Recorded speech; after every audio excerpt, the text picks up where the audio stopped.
আসসালামু আলাইকুম সুপ্রিয় শিক্ষার্থী বন্ধুরা, আজকে আমরা স্পেশাল ইউজেস অফ ওয়ার্ডস নিয়ে আলোচনা করব। মূলত এই আলোচনাটি এইচএসসি পরীক্ষার্থী যারা আছেন এবং যারা চাকরি বাকরির জন্য প্রস্তুতি নিচ্ছেন তাদের উভয়েরই কাজে লাগবে। চলুন আজকের আলোচনা শুরু করি। দেখুন, আমরা লিখেছি ড্যাশ ইট রেইনস টুমরো। তো আমরা এই শূন্যস্থান দিয়েছি, শূন্যস্থানের পর একটা সাবজেক্ট, তারপরে কিন্তু ভার্ব দিয়েছি। ইট সিঙ্গুলার, তাই সিঙ্গুলার ভার্ব রেইনস হয়েছে। তো আমরা যদি এখানে হোয়াট ইফ দিই, হোয়াট ইফ, এই হোয়াট ইফ মানে হলো কি হবে যদি, অর্থাৎ হোয়াট ইফ মানে হলো কি হবে যদি। যদি আমরা শূন্যস্থানে হোয়াট ইফ দিই তাহলে এই পুরো বাক্যের অর্থ আসবে what if it rains tomorrow, কি হবে যদি আগামীকাল বৃষ্টি হয়। আবার যদি আমরা এরকম বলতে চাই যে what if it rains today, কি হবে যদি আজকে বৃষ্টি হয়। আবার আমরা এরকম বলতে পারি হোয়াট ইফ আই গো দেয়ার, কি হবে যদি আমি সেখানে যাই।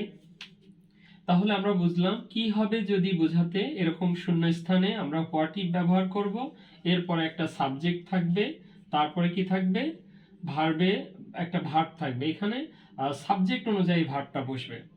আচ্ছা, তাহলে আমরা একটা সাবজেক্ট এবং আরেকটা ভার্ব এবং শেষে কিন্তু প্রশ্নবোধক চিহ্ন থাকবে।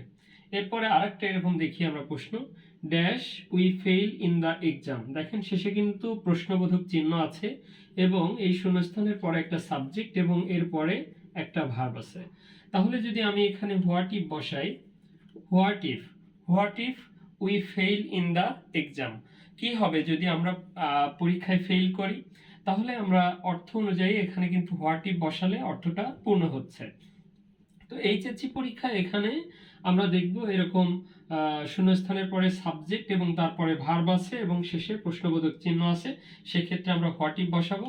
অ্যাডমিশন বা চাকরি বাকরির পরীক্ষায়ও আমরা এই জিনিসটা দেখে আনসার করে আসতে পারবো আশা করছি। পরে এবার আরেকটা বিষয় থেকে আমরা এখানে প্রশ্ন দিয়েছি, আই ড্যাশ টেক কফি দেন টি। তো দেখেন এই বাক্যে কিন্তু দেন আছে, তো আমরা এখানে উড রেদার ব্যবহার করতে পারি।